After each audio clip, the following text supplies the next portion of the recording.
বাংলাদেশের রাজধানী ঢাকাকে বলা হয় মসজিদের নগরী।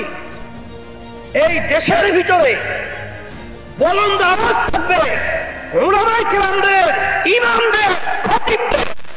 ইসলাম রাষ্ট্রীয় পর্যায়ে ক্ষমতা যায়, ক্ষমতায় যদি আজকে যেতে পারে, আজকে এই দাবিগুলো বাস্তবায়ন আল্লাহর রহমতে 1-2 মধ্যে বাস্তবায়ন হবে ইনশাআল্লাহ।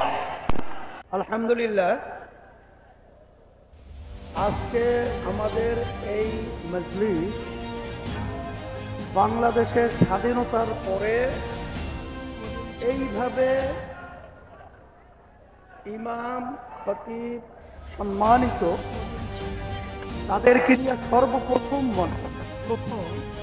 এই ধরনের একটা মজলিস আল্লাহ কবুল করছেন। এর মাধ্যমে বোঝা যায় যে 5ই আগস্ট 2024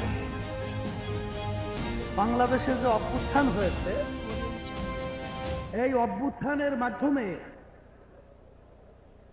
এখন বাস্তবতা হলো যে ইমাম এবং খতিব সহ সম্মানিত যারা রয়েছেন তাদের আজকে ব্যর্থহীন কণ্ঠে স্বাধীনভাবে আজকে কথা বলার, আলোচনা করা একটা পরিবেশ আল্লাহর রহমতে তৈরি হয়েছে। আজকে যে আমাদের দাবিগুলো নিয়ে এখানে সম্মেলন হচ্ছে, আমার মন বলছে যে আল্লাহর রহমতে সারা বাংলাদেশে সফর করার পরে 53-54 বছরে আমাদের দেশে ইসলামের পক্ষে উলামায়ে কেরামদের আজকে তাদের পক্ষে যে মাঠ তৈরি হয়েছে, এই মাঠ কিন্তু আগে 53 বছরে আমরা দেখি নাই। এখন আমাদের এই দাবিগুলো বাস্তবায়নের জন্য আমাদের আজকে শপথ দিতে হবে, প্রতিজ্ঞাবদ্ধ হতে হবে যে এই বাংলাদেশে শতকরা 92 জনের মতো মুসলমান বসবাস করে। এই দেশের ভিতরে উলামায়ে কেরাম, বাংলাদেশের রাজধানী ঢাকাকে বলা হয় মসজিদের নগরী। এই দেশের ভিতরে বুলন্দ আওয়াজ থাকবে উলামায়ে কেরামদের, ইমামদের, খতিবদের।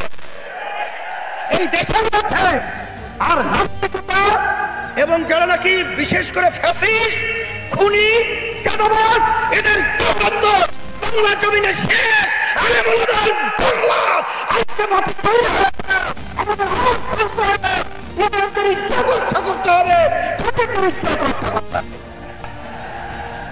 আজকে যদি ইসলাম রাষ্ট্রীয় পর্যায়ে ক্ষমতা যায়, ক্ষমতায় যদি আজকে যেতে পারে, আজকে এই দাবিগুলো বাস্তবায়ন আল্লাহর রহমতে 1-2 মধ্যে বাস্তবায়ন হবে ইনশাআল্লাহ।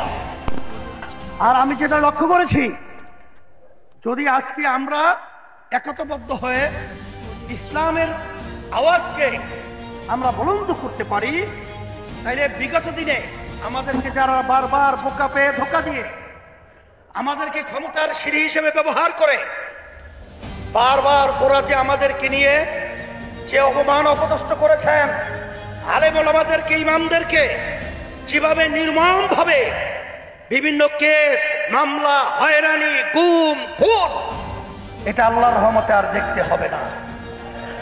সেই হিসাবে আজকে আমি বিশেষ করে যারা নাকি জাতীয় নেতৃবৃন্দ রয়েছেন, সম্মানিত উলামায়ে কেরাম রয়েছেন, ইমাম, খতিব, সম্মানিত যারা রয়েছেন, আমি সকলকে আহ্বান জানাচ্ছি, আসেন আজকে বাংলাদেশের ভিতরে যে মাঠ পরিবেশ তৈরি হয়েছে, ইসলামের পক্ষের মাঠ আল্লাহর রহমতে তৈরি হয়েছে, সেটাকে আমরা বাস্তবায়নের জন্য আমি সকলকে উদাত্ত আহ্বান জানিয়ে, আর এত সুন্দর একটা জাতীয় মানের প্রোগ্রাম আপনারা করায় আপনাদের সকলকে আমি ধন্যবাদ জানাচ্ছি।